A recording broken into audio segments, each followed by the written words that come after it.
We have the tech to get food delivered in 15 minutes, but we all have horror stories about buying tickets. The Game Time app gives fans the advantage. Get amazing tickets in just a few taps. Fees are included, so what you see is what you pay. And the Game Time guarantee means authentic tickets at the best price every time. Take the guesswork out of buying tickets to concerts, sports, comedy, and more with Game Time. Download the Game Time app and create an account for $20 off your first purchase. Terms apply. In business, there's no room for guesswork. Every shipment matters. Every deadline counts. When you're trying to keep operations running smoothly, the last thing you need is uncertainty. That's why reliability is at the core of USPS Ground Advantage. From the moment your package is first scanned in, it moves through a secure nationwide network, aiding in a timely and accurate delivery. You get near real-time tracking so you can keep up with your shipments. And with affordable upfront pricing, there are no hidden fees or surprise surcharges to throw off your cost sheets. It all adds up to predictable deliveries you can depend on. Because knowing your logistics are handled lets you focus on everything else: your customers, your team, and the future you're building. Visit USPS.com/Ground Advantage to start shipping with confidence. USPS, official shipping sponsor of the NHL. This is VSiN, the Sports Betting Network. This is Money Moves on VSiN, the Sports Betting Network.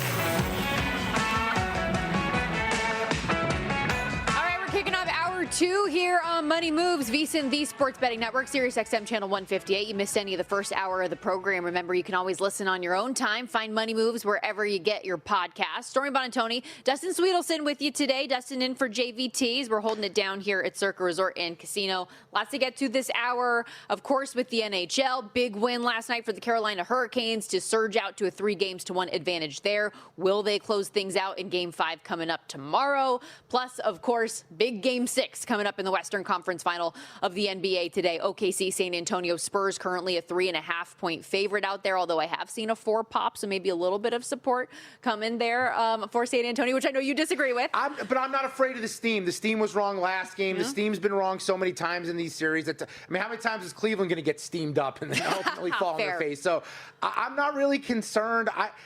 Look, I'm considering laying a price with Oklahoma City tonight. That's how much I believe in the bet. It's just a matter of how high I'm willing to go. I'm thinking it's plus 3.5. Why not lay the 3.5? But then I started looking. I could lay like 6.5, 7.5 and get like 4-1. I think it was 3-1, something like that. Like, okay. I think Oklahoma City, this is where you find out. Get a little weird. You're going to find out that one team is not scared of the moment because they've been there. And another team, this is where inexperience is just going to start to show. I could be wrong. I don't live like I'm going to predict the future. Trust me, I wouldn't be talking to you all if I could predict the future. I'd be just doing it on my own, living on an island somewhere. But I do think Oklahoma City is kind of being disrespected at times. I love it. We will give best bets at the end of the hour. Excited to have Jensen Lewis join us coming up in a little bit as well to talk through some College World Series. He's out there in Morgantown, going to be calling that regional out there in West Virginia for ESPN. Have you done games in Morgantown? I have not. I've never done a game there. It's one of the college towns I've always wanted to go to because I just feel like it's chaos and reckless, and I'd like to put on my 21-year-old drinking hat again and just party for one night. Like, if you could make like a list of potential college towns to visit, I do feel like Morgantown's probably in the top 5, if not top 10, that you should experience. Really? They're crazy. Okay. I almost got assigned a game there once, but it was in like the coldest time of year. And I ended up having to do a game at Cal instead. And I had never, and even though obviously, yes, fan base wise, extraordinarily different, but weather wise, I was a little bit relieved to have the change of heart that day. Alumni base is a little bit different between those two schools. Slightly different. Speaking of which, the Women's College World Series, though, is underway right now. Tennessee, What's the update? Tennessee is a dog. Oh, we knew up it. 3-0 in the bottom of 2. So the bat's already going for them against the defending champs. There you go. We knew they were live. We said it. You just can't find the tape. It got deleted for some reason. You're so stupid. Also, one thing real quickly, because the big news of the day in the sports world, even though neither one of us are going to lie to you and act like we are tennis aficionados here, but Juan Manuel Cerundolo beating Yannick Sinner this morning. Thank you so much. I saw Action Network put this out. Apparently, Cerundolo was 100-1 live when he was down 2-0 against Sinner. His comeback, and they try to put it into context for other things, less likely than the Hornets to win the NBA title next year. I like when they do this. I like when they do this. The New York Giants to win the Super Bowl. The Mets to win the World Series. Like, that's pretty good. It's really good. And I think it's also the lesson. I think so many times when people go, hey, I'm looking to live bet this game, their thought is normally, well, I'm just going to lay a better price with the favorite. Sometimes when the favorite's not doing well, there is still value on the dog. And the difference is you now have information to your advantage where, look, you're not getting the same price you got before the event started, but what you are getting is still a really good number, and now you know how things are playing out early. Okay, let's get to a little NBA talk here because as OTAs are going on, we're hearing from a handful of coaches and players on their respective podiums, one of which, Mike Vrabel, speaking to media for the first time since he missed day 3 of the NFL draft, of course, following all of the rumors and hysteria with the New York Post coming out about the Diana Rossini what happened? stuff. I was on vacation. I don't know. Google it. Here is Vrabel's reaction and kind of overarching thought on how he is approaching this time of year and concentrating on coaching. You know, we all have to deal with things, outside of here. And my focus and obviously the excitement that I have for coaching is what is most important right now. Do you anticipate having to miss football activities again for the rest of the spring? Like that? I mean, I can only tell you I'm going to be there today, but I can't tell you anything other than I'm going to be out there today in full force. And I mean that because, who knows what's going to come up? I'm not even, anything could happen. And so I'm going to focus on today. What? What? And who knows what's going to come up? Dude, this guy is so weak. I'm sorry. I think the undertold part of this whole situation that isn't being brought to light enough, Mike Vrabel is a rat. Mike Vrabel shared privileged information from his locker room directly with a reporter. It's one thing if the person that is leaking is an executive or it's a player fighting for a spot, it's an agent, whatever it is. The leader of men. And remember, this isn't a guy who's an X's and O's tactician. His whole thing is that he's a leader of the locker room. He's a leader of men. He doesn't call the offense or defense. He's not involved. The one thing he has to do is be able to lead. How do you trust a guy who is going to a reporter in a way that puts everything that you do from a confidential standpoint at risk here? He's a rat. I don't get it.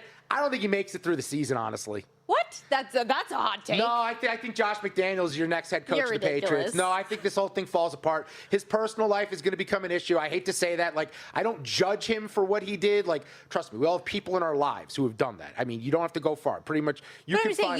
You don't think once we get into the season that this distraction is going to go away? No, I just don't know how that team responds to him because why would you want to listen to anything he says when everything that you believe is privilege in your conversations one-on-one with your leader, he's going and sharing with a reporter because you know he crossed those boundaries. And by the way, team total in the White Sox just got home in the 3rd inning. Let's go. That's a winner on the board. Now, on the website, I had White Sox minus 120, I'd point out, because I bet it last night. But it closed like minus 170 something. 5-0 right now, though, in the bottom of the 3rd. So good on you for that one. Add it to the account. Also, though, what I would say, just as we wrap this up on the Patriots side of things, their win total anywhere between 10.5 and 9.5. It just depends on where the juice is, right? If it's on the 10.5, the juice is minus 150 to the under. If it's a 9.5, it's minus 150 to the over. But this is what I was going to say is, let's say that is true, right? And this is an issue where people don't trust you. They're not listening to you as much as they are. It's not going to help you that your schedule is getting significantly more difficult than it was a year ago, too. So they ended up having, in the preseason metrics already, they had a top 5 easiest strength of schedule last year, whether you were looking at opponent win total or opponent strength of schedule, winning percentage from the year prior. Ended up being, when all was said and done, if you remember, the easiest schedule in modern football history for any team, going back to 1999, just because of the way that things shook out in their opponents throughout the course of the season. This year, the opponent's strength of schedule is, depending on the different metric, 12th in terms of win total, 27th, 6th most difficult in terms of opponent win percentage from last year. Yeah, look, it's going to be a tough road to hoe. It's going to be a lot for them to deal with this year because they're going to find out what they're made of, and they got kind of exposed in the Super Bowl. We found out that they weren't legit where they were. Things went in their direction. They had a proper path. You mentioned the schedule. They open up with Seattle on the road. then Pittsburgh, whatever that is, at Jacksonville, playoff team, at Buffalo, playoff team. Raiders, Jets are going to be more competitive. Remember, the Raiders beat them last year. Then they have the Bears in Chicago. This could be a 2-3 win, maybe 3-4 start, 3-5 start, something like that for them, if they're lucky. If they're lucky. But more importantly, Mike Vrabel, I don't know how you can be a leader of men when I know that you were sharing my secrets with your lover. Oh, Jesus. How about this one? So Kyler Murray signs a 1-year deal with the Minnesota Vikings this year. J.J. McCarthy, obviously, in the room. They're calling it a full competition, although Kyler Murray is minus 1,000 to be the starter week 1 here. But both quarterbacks were talking yesterday about their experience and relationship so far together. Tyler, could you describe your relationship with JJ to this point? It's been great. It's been great. Obviously, I know he's a younger guy, so any way I can help him. Obviously, I feel like I've played 7 years now, going on 8. So I'm considered a veteran, even though I don't see myself as that. Give him any knowledge that he needs. Again, we're both competitors, and I know we both want what's best for the team. Been receptive to hearing criticism? Of course. Yeah, he's overly acceptive, and he's always communicating, asking questions, stuff like that. So it's been good. JJ, what's your relationship been like with Kyler so far? It's just like two guys in a classroom. He sits on one side, I sit on the other side, and it's the coach's responsibility to teach us and coach us. So, is there any awkwardness between you two? Awkwardness, it's just like the same feeling, when you're in high school and there's another person on the other side of the room. That's just kind of how it is. So I wouldn't say there's any awkwardness. Well, those were different responses. Dude.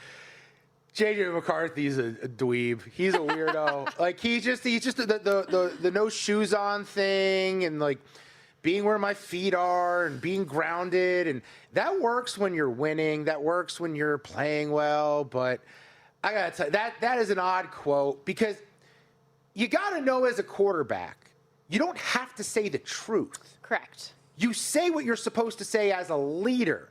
That lacks leadership. Kyler cleaned it up. He put lipstick on it, made it sound a lot better than it is, made JJ look better. Instead, JJ decided to not just make Kyler look bad, he made himself look bad in the same process. And he already did enough of that on the field, so you don't need to add it with your words, JJ. I mean, when he played last year, it was not good. He's not it. He would have a crazy awesome comeback quarter, right? Remember those games early in the season? But that was all. And when you have one of the best wide receivers in the entire league and you're missing him by 6 yards or not even noticing he's open, that's a problem.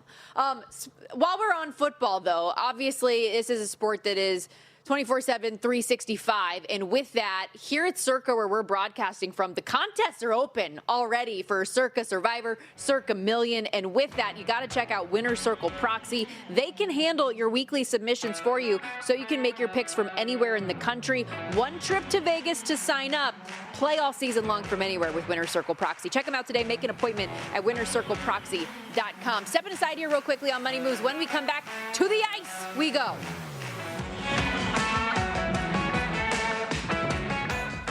So you're listening to this podcast because you want an edge. But what if I told you you're only halfway there? You've got the mindset. Now it's time to get the toolkit to match. Here's the thing. Pro bettors spend thousands on data and tools. But what they don't want you to know is that you can get the same edge for a fraction of the cost with VSiN Pro. VSiN Pro gives you access to expert picks, public betting data, prop projections, powerful tools, analytics, and more. Just tap the link in the description and see why thousands of bettors are already using VSiN Pro to cash more bets. We have the tech to get food delivered in 15 minutes, but we all have horror stories about buying tickets. The Game Time app gives fans the advantage. Get amazing tickets in just a few taps. Fees are included, so what you see is what you pay. And the Game Time guarantee means authentic tickets at the best price every time. Take the guesswork out of buying tickets to concerts, sports, comedy, and more with Game Time. Download the Game Time app and create an account for $20 off your first purchase. Terms apply.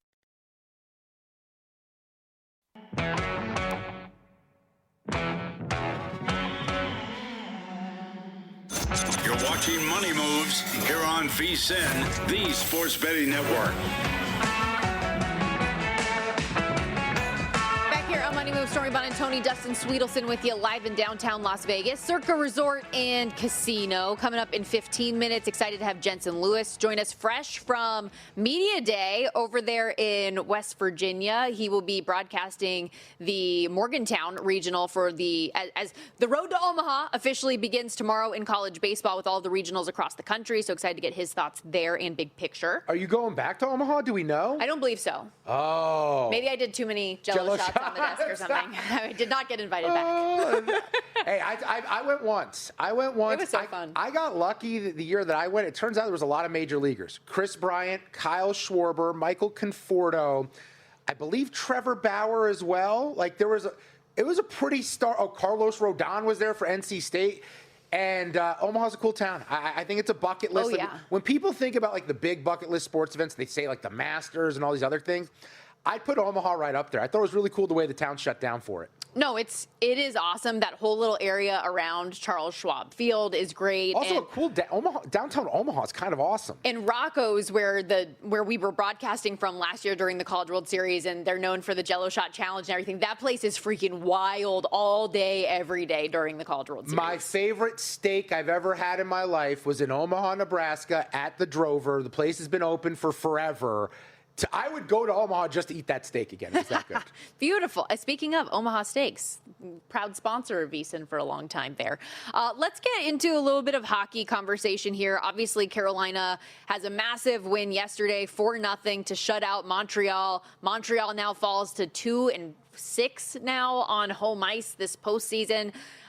Meanwhile, you look at what the Canes have done on the road, 6-0 on the road. So home ice has meant nothing as far. I mean, we talked about this yesterday with Steve Levy too, but largely in the NHL postseason this year, home ice has not really mattered. And we talk about the importance of last change, but the way some of these games have gone, it hasn't had that large of an impact.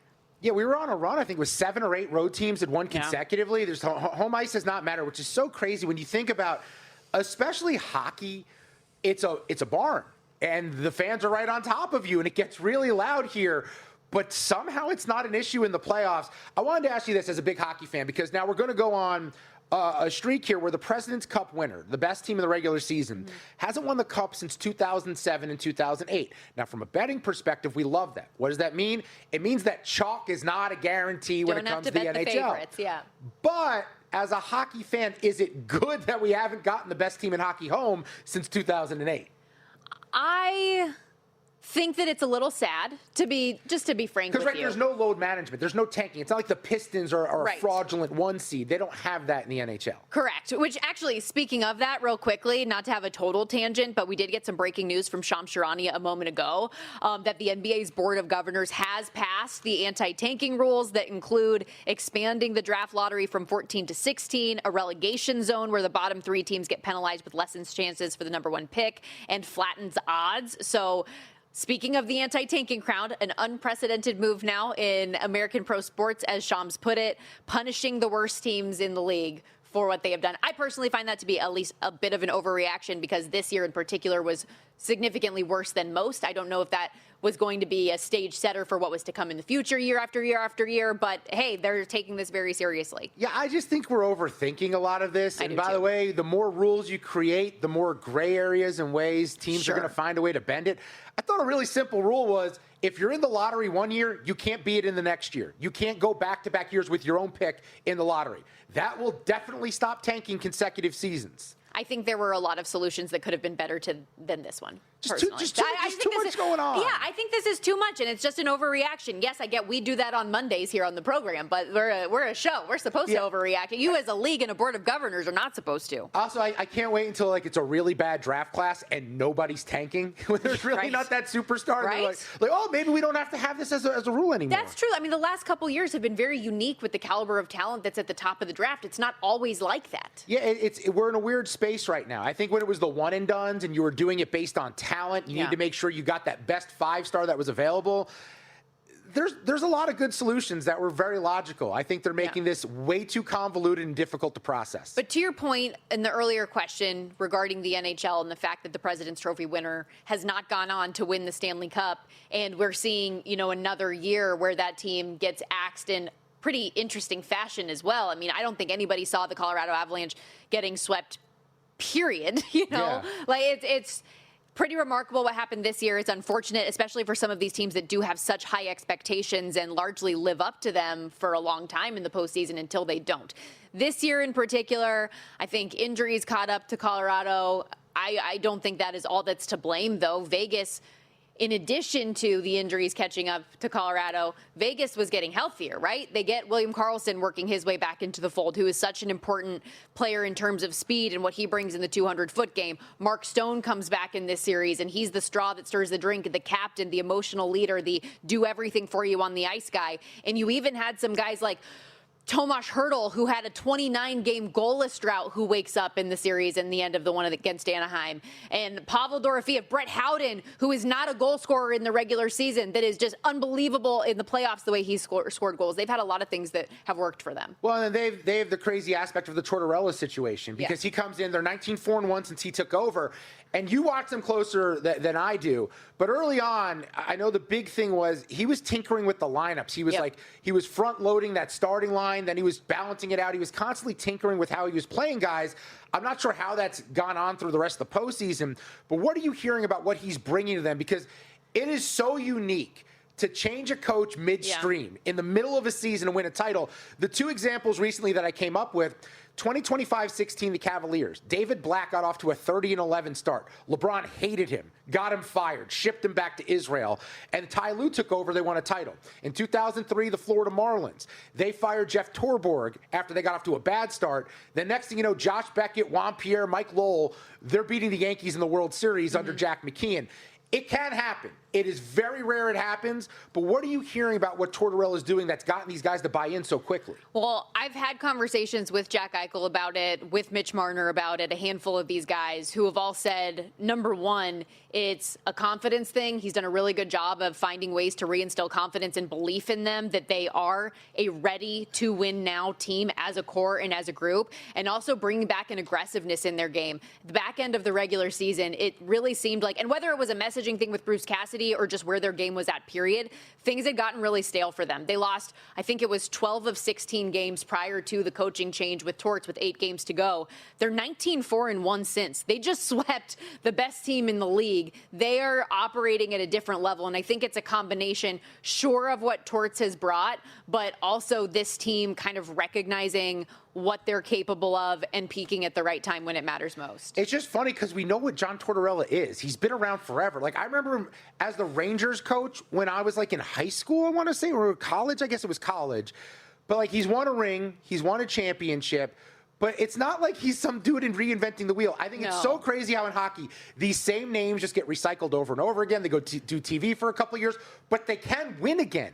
That's the crazy thing. In the NFL, everyone keeps calling him the closer because he comes in and just closes the deal. But how many times does an NFL coach go to TV for a year or two, come back, you're like, you know what, they lost their fastball. It's weird. We recycle the hockey names, but it usually works out to some degree. Yeah, and it clearly has for Vegas at this point. Although, if you look ahead in some of these hypothetical odds, I know FanDuel had it up there. Carolina, should they close out the series with Montreal, which I know myself and several expect to even just happen tomorrow back at home in Raleigh, that they're like minus 220 favorites in those hypothetical odds on FanDuel against Vegas? Give me VGK. I'm sorry. You have a team in Carolina that routinely is needing to find a way to recapture their glory. On the other side, you have a team that is playing with the most house money we've seen.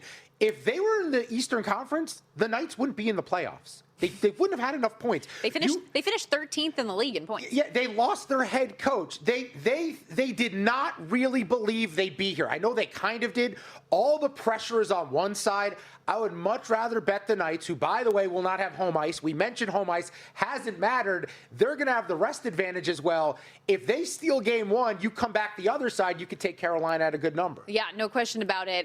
One thing I do know for sure is I'm going to lay just about any price on the over 5.5 games in that series. It's gonna go at least 6, if not 7, and which would be awesome, I think, just for fans. Also, unfortunately, and this is a sad segue as we close out this segment, in addition to Montreal losing the game, they lost one of their legends last night as well. Claude Lemieux reportedly passing away on Monday.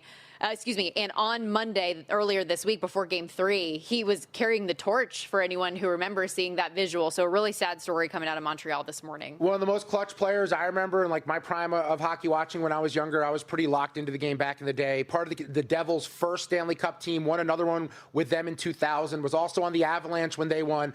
But he was a guy who showed up in the biggest moments. It was awesome, and unfortunate because we just saw him and everything looked, regular and normal as usual, and now he's gone. Really sad. Thoughts, of course, with his family, loved ones. Tough news, obviously, coming out of Montreal this morning. We got to step aside here on Money Moves, but keep it locked right here. Jensen Lewis going to join us coming up next, talk through some College World Series. And, he did a full show this morning. Maybe he's got some other bets he can give us, too. We'll be right back.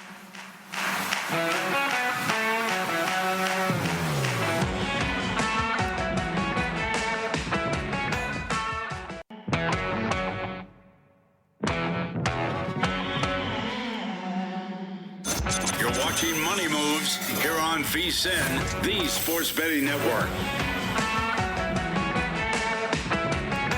While the Women's College World Series in OKC is officially underway this morning, Mississippi State, by the way, getting run-rolled in Game 1. Texas Tech won that one 8-0. Tennessee currently is a dog, up 3-0 over the defending champs Texas. Meanwhile, on the men's side, the road to Omaha begins tomorrow with regional college baseball postseason action across the country. And how lucky are we that one of our own, Jensen Lewis, is boots on the ground calling games this postseason once again. You can catch Jensen, of course, each and every morning here on VSiN by the book, 7 to 10 Eastern. Former MLB pitcher, Vandy baseball alum, out there for the Morgantown Regional. How's West Virginia treating you so far? Guys, great to be with you. It is sunny and 75 here in West Virginia, and the country roads have taken me home here, and we are excited. I guess in World Cup terms here, Stormy and Dustin, it's the region of death, or at least a nominee for one. The top seed, West Virginia, is the number 16 national seed here. Steve Savins has put together an incredible program coming off back-to-back super regional appearances. The number 2 seed is Wake Forest. You are going to see a guy tomorrow in Chris Lavonis, 101 mile an hour fastball, absolute wipeout breaking ball stuff. He is going to be one of the top names in next year's draft. And then you've got a really intriguing Kentucky team out of the SEC. They were one of the bubble teams that got in. Nick Ningione's team is really scrappy, and they can do a lot of great things. So they're going to be a handful. And then Binghamton, the Bearcats, I had them last year in the Athens Regional. They were champions of the American East this year, won both the regular season and the conference title. So we're in for some big-time baseball, sold-out crowd story. They've got tickets on StubHub going for $2,500 to get in here because, as Max Yale had said it out of West Virginia, he goes, we are the professional baseball team of West Virginia. So it is going to be a sight to see tomorrow afternoon. $2,500. I was looking today at some of the ticket prices in Major League Baseball. You can get into one of the buildings for $6 today. Oh, God. $6. That is crazy. That must be Dave Ross at Citi Field Mets. You were just talking about, though, how electric Morgantown is as a fan base. And that, if that's not evidence support right there, my goodness. Yeah, the less teeth in people's mouths, the better time it's going to be. It's my opinion on things. Now, let's zoom out before we zoom in. Stormy's embarrassed that I just did that on her show. What's wrong with you? All right, your 2 favorites, Jensen, coming into this in terms of futures. UCLA, that was expected. The potential number 1 pick in the draft they have there. Although I don't know if they've really been playing their best or marquee moments down the stretch here. And then Georgia Tech. I got to tell you, I looked at Georgia Tech not knowing anything about college baseball early in the year. They were like 20, 25 to 1, I think, to win it all. They're now tied with UCLA for the shortest shots on the board. Do you believe ultimately at the end of this thing, when we get to Omaha, we will have favorites like UCLA and Georgia Tech involved? Yeah, Dustin, this is an intriguing part of where we are. In March, we always look for the upsets and the brackets and the March Madness. Well, yeah, that is still the case in college baseball. There is a thing called May Madness. Now, do I think we're going to have that in the Los Angeles Regional with UCLA? I don't. In Atlanta, Georgia Tech, arguably the best offense in the country, averaging, over 10 runs a game. I don't see that happening. I would kind of take you down a little bit further and take you to Chapel Hill. They did no favors, the committee, to the Tar Heels there with that regional. North Carolina, the number 5 overall seed. They've got Tennessee out of the SEC, East Carolina, Cliff Godwin's crew punching their ticket again this year, and then a really good upstart VCU team. That is really going to be a very tough regional. And then I would even go down to the number 7 national seed, Alabama. A lot of people like Oklahoma State, had the Cowboys in the Athens Regional last year, and they were basically an appeal play at first against Duke from punching their ticket into Supers. I think they've got a shot to come out of there. I'll give you my 2 favorites right now, guys. Florida, I got in at 45-1, and this was about a handful of weeks ago before they really started to take off. They have maybe one of the best 1-2 punches in the country on the mound at Aiden King and Liam Peterson, multiple high 90s, relievers out of the bullpen, and their lineup is really starting to slug. Kevin O'Sullivan has been one of the great coaches in college baseball in the last decade or so. Has a timeshare basically in Omaha with how often those guys go out there. So I really like, if you're looking for a potential double-digit odds and maybe even a longer odds there, I think, Dustin, remind me, you can find them upwards of maybe 19 or 20-1. I still think that's a fair number. They'd be matched up against the number 9 Hattiesburg regional winner, and I think there, if you're looking for maybe a Cinderella, if they're only a Cinderella in seed number, and that's Jacksonville State, you could have made the argument they could be a 2 seed in a couple other regionals. So I would say that Florida's path to Omaha, I think, is a really advantageous one for the value on that future.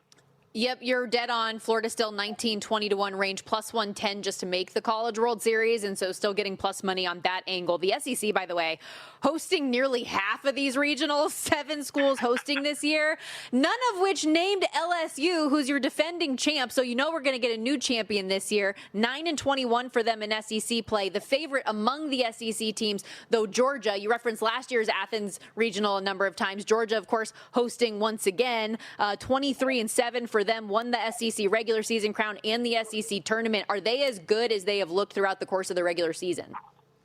They are, Stormy. Wes Johnson's crew, they call it feeding the trees out there at Foley Field because they hit just homer after homer, and that's the case again this year. They've got a Player of the Year candidate in Daniel Jackson, power-hitting catcher, who is just an absolutely great story in his own right. They get Boston College, Liberty, and LIU in that regional, and I can't foresee really any resistance there. I really am intrigued to see what would happen potentially if they would take on Mississippi State, Starkville, the number 14 overall seed out of that region. I don't think that there is a team right now for the Bulldogs' path to Omaha that could upset them. So I would firmly expect that Georgia punches their ticket to Omaha for the College World Series. Jetson, while we got you, I want to ask you a couple baseball things real quick, because a huge day for Paul Skeens here in a situation he's never experienced before. Off back-to-back bad starts, 9 earned runs in his last 2 appearances, taking on the Cubbies. But big picture, 5-1 to win the National League Cy Young. I've got bets and everyone not named Chris Sanchez in the mix. Feels like I'm going to have to do that at some point. But where are you at with Skeens? Do you think there's something wrong with him, or it's just he's finally run into a little bit of bad luck? I think there is a little bit of bad luck there, Dustin, and kind of weird to say because he feels very superhuman with him going out every 5th day and being able to dominate. I did actually play a prop on him tonight, guys. I did take his 7 or more strikeouts prop. I think that was right around $1.04 on Novig, might have been $1.10 elsewhere. But I think for him, and ironically, we talked Paul Skeens, he actually had come down here to West Virginia, and they've got a biomechanics facility here that is absolutely cutting edge, worked on some things over the off season and was able to kind of hone in on some specifics of his delivery. Dustin, I think it's as simply as you said it, just a little rough patch here. I think what's working out in his favor, the Cubs finally end the losing streak yesterday and put up a big offensive number. I don't see that happening probably tonight, and I think Paul finds his way back into a good start here. I would fully expect him to bounce back here later on tonight.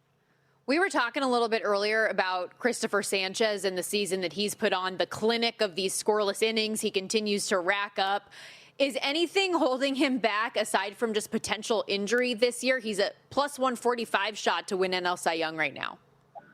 Stormy, he's been phenomenal. I think 15 innings away from Oral Hershiser's major league record of 59 and third or 2/3 consecutive scoreless. You're going to see a lot of changeups, a lot of ground balls from him. But the swing and miss has been even better this year. And the duration, the length that he's getting on the efficiency of the pitch count is really mind-boggling considering some of the lineups that he's gone through. He is the rightful short shot to me. I am very enamored by Jacob Misiorowski and what he's put together. Speaking of 100-mile-an-hour fastballs, we'll see it here in Morgantown starting tomorrow. But I think for the Miz, it's going to be even better and more emboldened as long as Milwaukee continues to play the quality of baseball they are. He is going to be directly in that conversation. I think it's a fascinating case study, guys. This is the first time in a while. I mean, you put Sanchez, you put Skeens, you put Misiorowski, Shohei Ohtani, Chris Sale. I mean, you make an argument legitimately 5 guys that could have a very strong case at this point. If you had to vote on the award today, I cannot wait to see how it all plays out the rest of the summer. Jensen, you're the man. I know you're busier than ever right now. Thank you for making time for us, and have a great call tomorrow with Tom Hart. You guys are going to have a blast. We will. ESPN2 at noon tomorrow. We kick it off on the road to Omaha, and always great to be with you guys. Have a great rest of your show. You're the man. Jensen Lewis, everybody, of course, host of VSiN by the Books, but he's going to be calling so many of these postseason games for ESPN. Oh, and I don't know if Jensen's still on the line, but if you are, or if not, I'll text you later. Ask Tom Hart about turning back the clock. The story will make you laugh. He was Tom Hart, actually, coincidentally, the first broadcast I ever did for ESPN. He was my play-by-play guy. Really? He does a good job. Yeah. I like him a lot. By the way, I'm allowed to talk about, I mentioned Morgantown people missing teeth. I'm missing teeth, too, right here. I'm not that classy. I'm missing a tooth here, missing a tooth here. I'm not that classy. I went to school in Valdosta, Georgia. I had the most teeth in that town at that time, okay? I can talk about it. You're a knucklehead. By the way, obviously, Jensen talked about his Skeens prop there. If you want all of Jensen's plays each and every day, at VSiN.com, the picks page always live, and you get unlimited access to it. If you are a VSiN Pro subscriber right now, head over to VSiN.com/subscribe. We've got an awesome deal going on. Instead of the usual 12 months for $240, you get 14 months for $199. All you need to do is use the promo code PRO. Again, at VSiN.com/subscribe.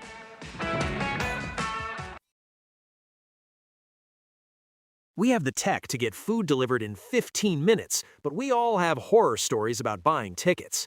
The Game Time app gives fans the advantage. Get amazing tickets in just a few taps. Fees are included, so what you see is what you pay. And the Game Time guarantee means authentic tickets at the best price every time. Take the guesswork out of buying tickets to concerts, sports, comedy, and more with Game Time. Download the Game Time app and create an account for $20 off your first purchase. Terms apply.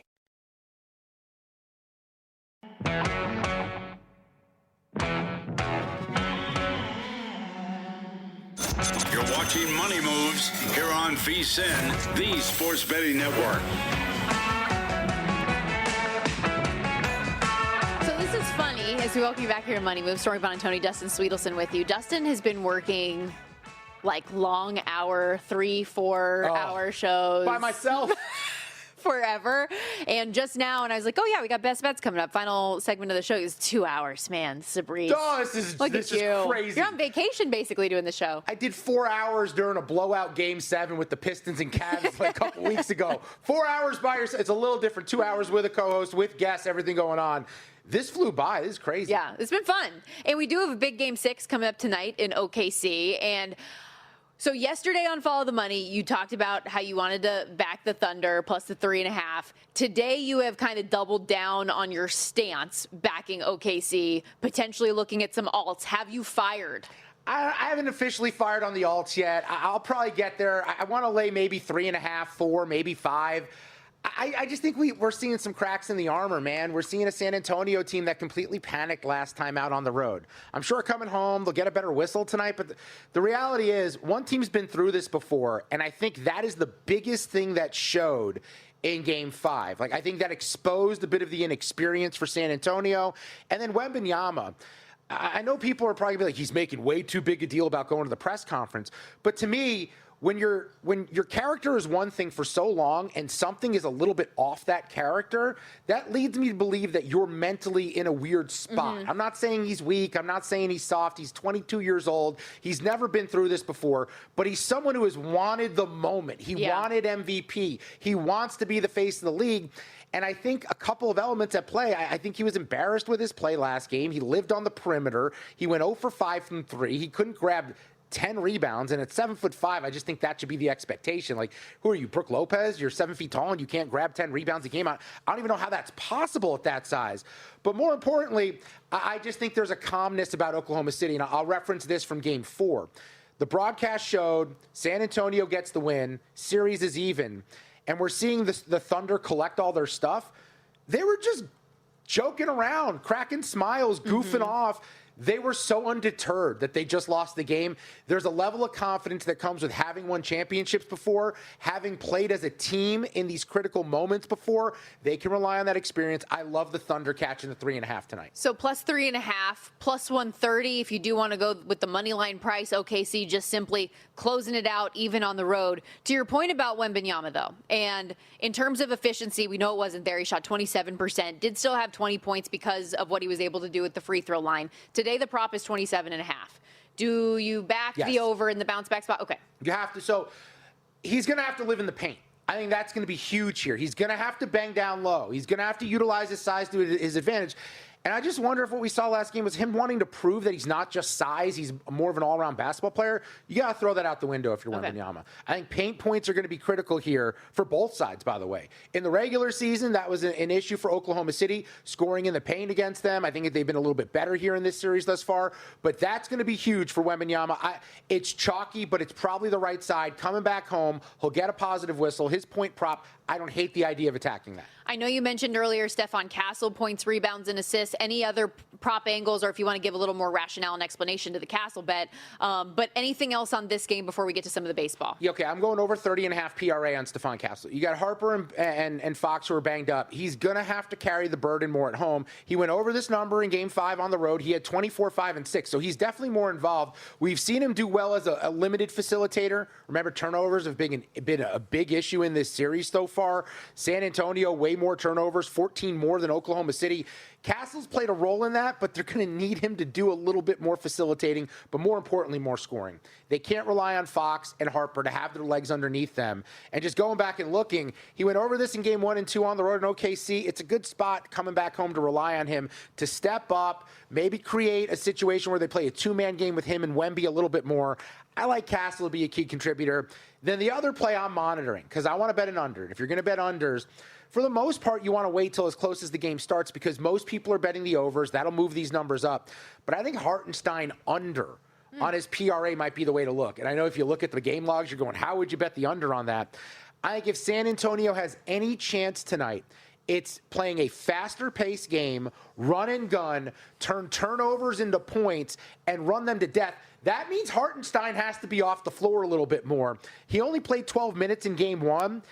I think that could be the recipe here. I haven't quite gotten home in it, but I think the under on Hartenstein is an element I'd be looking at, especially if this thing gets north of 20 on the PRA, under 20, 21.5. That's something I'm considering. Okay, obviously, we already have one result in the books today. Shout out the Angels getting it done as a dog against the Tigers. The White Sox, you already cashed your ticket as they are up 6-1 right now in the 6th. Just 4 games for the rest of the day. Any other bets in pocket or games that we haven't touched on yet that you want to get to? Yeah, I do have a couple other plays. Or one other play, I should say. We're going Houston and the Rangers later today. It's Arrighetti taking on Eovaldi. And Eovaldi's had great numbers. The last few times he's seen these Astros, for as good as that offense is, he's been really, really strong. And then on the other side, Arrighetti's been good. He's been playing with fire. A lot of walks through the last few games for him. Houston's won 5 of 6. Texas has lost 5 of 6. And I do think that Eovaldi, with the track record against the Astros recently, I do think he limits their offense to some degree. On the other side, Arrighetti, while the walks concern me, and at some point he's going to get burnt, I don't know if Texas is the team to do it. This team offensively is kind of embarrassing. 24th in runs per game. They're the worst team in baseball scoring at home, which doesn't really make sense. So I think with both pitchers, I like both of them. I went under, I believe it was 7.5 last night when I put it up at vsin.com/picks. It looks like it's 7 right now. If you can find a 7.5, I obviously love that. But I do think that this is going to be a pretty low-scoring game because on one side, Eovaldi limits the better offense, and on the other side, I mean, Arrighetti's been good, but I think Texas makes most pitchers look good these days. Yeah, I will say, though, Arrighetti, that is, thrown 12 1/3 shutout innings with 3 hits allowed his last 2 outings. Not too shabby for what he has done recently. No, the results are there. The results are there. It's just he had a couple of jams. Well, I'm not a big analytics guy, but it's more that he's had runners on base, and sometimes guys that have a track record of not being able to work out of those situations, things blow up in them. He hasn't had that blow up yet. I think the only game we haven't touched on yet today was the Blue Jays and Orioles. Patrick Corbin taking on Chris Bassett.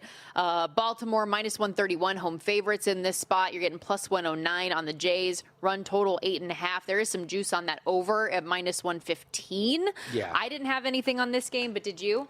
Thought about the over. I also think this may be the time to buy big picture on both of these teams, futures-wise. I like Toronto getting healthier, especially with some of the arms coming back. Alejandro Kirk is back. I think they're worth a look at 22 to 1 to win the World Series, around 11 to 1, I want to say, to win the American League. I think for Baltimore, maybe a playoff bet. They had a really dramatic win over the weekend against Detroit. It carried over against Tampa. Sometimes those things can catapult a team that's been struggling and the energy becomes different. But for this game specifically, Corbin's normally bad on the road. He's actually been better this year in his career. Baltimore is not that great against lefties, although they do have the 9th most home runs. Bassett's always better at home, but he's facing his former team. I think the over is the way to look. Bassett's allowing way too much contact for Baltimore this year. Toronto doesn't strike out. Second lowest strikeout rate in all of baseball. So they're going to put the ball in play. I think that leads to runs here. And at some point, Patrick Corbin, he reverts back to being Patrick Corbin. I don't know if he doesn't own a mirror, but maybe he looks at it before this game and he winds up doing that. Baltimore's averaged 8.67 runs per game their last 3. They also average 5 runs per game at home. I kind of like the over. I may end up getting there at over 8.5. Okay, I just bet Thunder plus 3.5 as Let's well. go! So team play. Let's roll with OKC tonight. And you get to blame me if I'm wrong too. You can say you talked me into it. That's fun. Yes, you'll be here. You'll be here once again tomorrow, which is awesome. I'm gonna do it. I'm gonna lay a price with Oklahoma City. How high do I go? I might ladder this thing up. Depends on the number, right? So like, what kind of plus money are you getting? So minus 3.5 is plus 190. I don't think that's enough. Okay. Minus 4.5 plus 210. I think that's a good number to start. Get the bang for your buck. Let's go. I'm here plus for it. 2 units, right? Makes up for 2 mistakes. I'm here for it. Let's do it. Let's go. We're going to mess around and find out. I think this series is over, to quote Billy Packer. Justin, our producer, just said he's with us as well on that one, thinking that the series ends tonight. So I didn't have an official bet yesterday. We're just still sweating out this Canes-Montreal series bet that I did on Carolina laying the 1.5 games. That said, I think that series is over tomorrow, too. I think we're done in 5. Yeah, and we're going to have a fascinating matchup. How'd you like to be a Maple Leafs fan? Look at the Conn Smythe odds right now. Mitch Marner, Frederik Andersen, your 2 favorites to win that award. That's actually a great point. We should discuss that a little bit more tomorrow. The Freddie one is not as bad as Mitch. Yeah, but Mitch the Marner is bad. one hurts. And trust me, the Toronto social media is very, very unhappy with the way that this is all transpired. I'm just going to say it right here, and I don't think this is too crazy of a take.